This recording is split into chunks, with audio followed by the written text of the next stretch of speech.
My name is Jake. I'm number 76 on the Houston Outlaws. Originally I was number 66, but I decided, as a shout out to my original favorite hero, that I'd rather be number 76.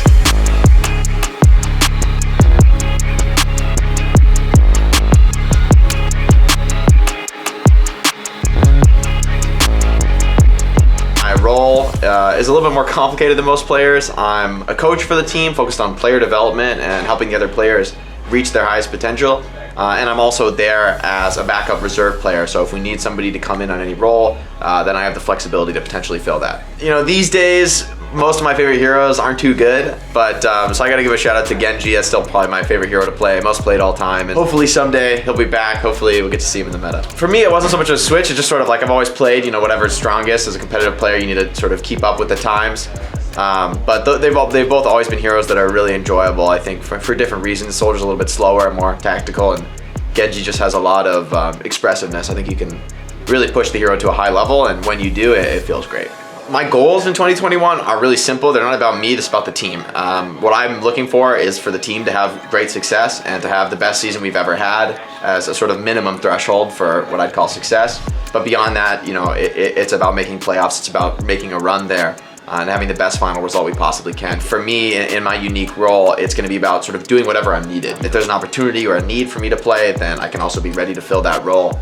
So for me, it's just about being flexible, being reactive, understanding what the team needs and trying to deliver it. I think the first thing, the most important thing, in my opinion, for coaching is building a strong relationship with everyone on the team. That includes, the players on the team, but also includes the other coaching staff, the folks in the front office. So from my perspective, my focus is gonna be on building those relationships, having those strong connections, so that when I do, give feedback or make criticism, everyone knows it's from the right place. And we all have that cohesive team mentality. I think we're gonna see a lot of different meta games and strategies being played in this next season of the Overwatch League.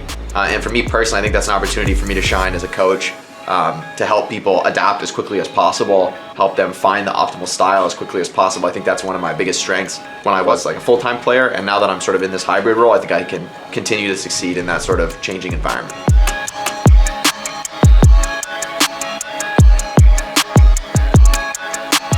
It feels great to be coming back to Houston. I think there isn't another team that I would have rather made this move with. For me, it's sort of where it all started, right? Like the Outlaws was my first time playing in the Overwatch League, on that like top level of professional play.